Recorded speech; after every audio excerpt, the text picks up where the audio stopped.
Class 4 good morning to all of you. ध्यान देंगे आप। आज हम लोग पाठ 6 के प्रश्न उत्तर को समझने की कोशिश करेंगे। पाठ 6 में पेज नंबर 46 पर प्रश्न है कविता से। क्या कहते मेरे क्या बस का। क में सवाल है भैया ने क्या बहाना किया क्यों। भैया ने बहाना किया कि यह मेरे बस का नहीं है क्योंकि वह आलसी था। दूसरा है बूंदों लहरों लड़ती बढ़ती। कौन बूंदों और लहरों से लड़ते हुए आगे बढ़ रही है। कागज़ की नाव बूंदों और लहरों से लड़ते हुए आगे बढ़ रही है। गुल्लक भारी अपनी खोलो। किसकी गुल्लक भारी है, किसकी गुल्लक हल्की है। भैया की गुल्लक भारी है और बहन की गुल्लक हल्की है। अब नीचे है नाव की कहानी। एक बार फिर से कविता पढ़ो। इस कविता में एक नाव के बनने और पानी में सफ़र करने की कहानी छिपी है। मान लो तुम हुई वह नाव हो। अब अपनी कहानी सबको सुनाओ। शुरुआत हम कर देते हैं। मैं एक नाव हूँ, मैं कागज़ से बनी हूँ। मुझे एक लड़के ने बनाया, उसका नाम तो मुझे नहीं पता, पर वह काफ़ी खुशी से नाव बनाकर मुझे पानी में तैरा दिया। सबसे पहले उसने रंग बिरंगी कागज़ लाया, कागज़ को कैंची से काटा मोड़ कर, फिर नाव तैयार किया और पानी में तैराकर वह देख देख कर खुश होने लगा। मैं बूंदों और लहरों से लड़ते हुए, कूड़ों से हरते हुए आगे बढ़ने लगी और वह देख देख कर खुश होने लगा और तालियां बजाने लगा। इस प्रकार बढ़ते बढ़ते कागज़ की होने के कारण मैं पानी में गल गई। यही मेरी जीवन यात्रा समाप्त हो गई। धन्यवाद। इस तरह से नाव की कहानी आप सुना सकते हैं। पेज नंबर 47 पर आहा बारिश। तुमने बरसात पर पहले भी कभी कोई कविता या लोकगीत सुना होगा।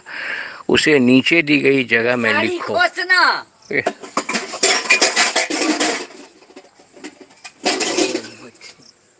कविता आपने रिमझिम भाग 3 में वर्षा ऋतु पर जो पढ़ी थी वो आपको याद होगा, उसको यहाँ पर आप लिख देंगे। इस तरह से पेज नंबर 48 पर इस कविता को पढ़ते समय तुम्हारे मन में कई चित्र आए होंगे, उनके बारे में बताओ या उनका चित्र बनाओ। इस कविता को पढ़ने के समय आपके मन में नदी का चित्र आ सकता है, नाव का चित्र आ सकता है। यहाँ आप एक नाव का चित्र बना सकते हैं। अब सचमुच शब्द है। पानी सचमुच खूब पड़ेगा। सचमुच का इस्तेमाल करते हुए तुम भी दो वाक्य बनाओ। आज सचमुच मैंने एक सांप देखा।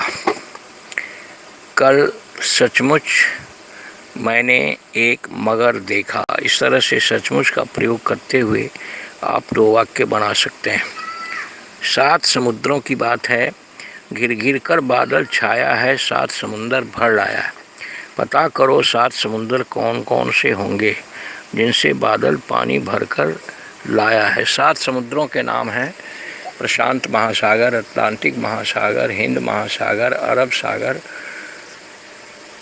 बंगाल की खाड़ी, उत्तर हिंद महासागर और दक्षिण हिंद महासागर। इस तरह से 7 समुद्रों के नाम हैं। क्या सचमुच बारिश के बादल समुद्र से पानी लाते हैं? वे इतना सारा पानी कैसे लाते होंगे? आपस में बातचीत करके पता करो। तुम इस काम में बड़ों की या किताबों की मदद भी ले सकती हो।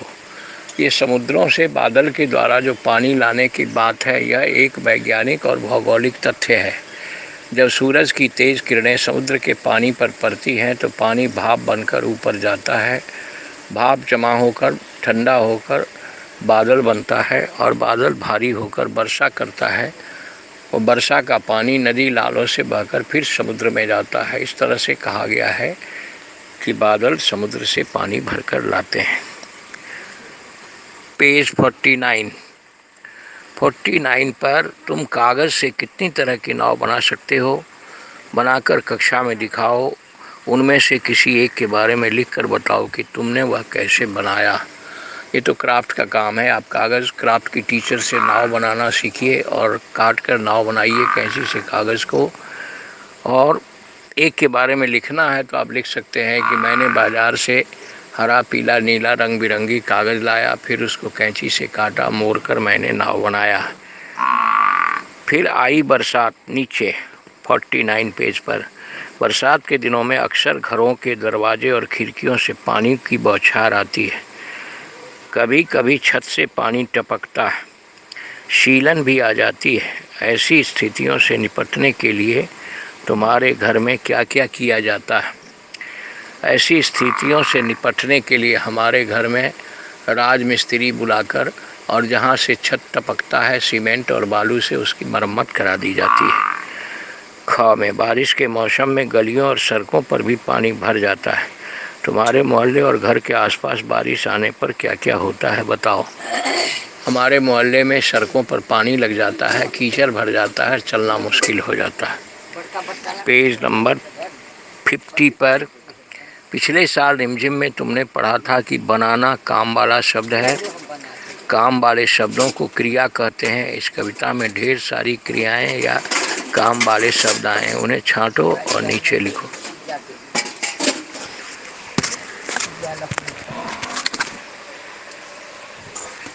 काम वाले शब्दों को क्रिया कहते हैं। क्रिया का अर्थ है जिन शब्दों से काम का करना या होना जाना जाए। इसमें क्रिया शब्द लिखना है या काम वाला शब्द लिखना है तो कविता से देख करके आप हर वाक्य में एक क्रिया है इसको लिख सकते हैं। जैसे बनाना, आना, छाना, लाना, परना, भरना, धरना, लहराना, खोलना, टटोलना, रोलना,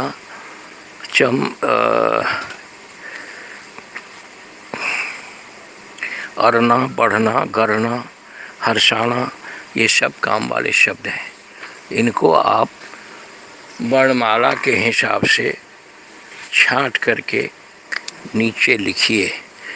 वर्णमाला में जैसे अ, आ, ई के हिसाब से ये शब्द जो काम वाले आपने लिखे हैं उनको देखिए कि वो अ से शुरू होने वाला पहले, आ से शुरू होने वाला उसके बाद और ई से शुरू होने वाला उसके बाद, इस तरह से आप छांट कर लिख सकते हैं।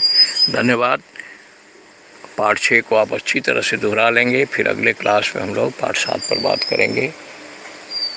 बढ़िया से दोहरा करके आप पूछे गए प्रश्नों के उत्तर देंगे। धन्यवाद।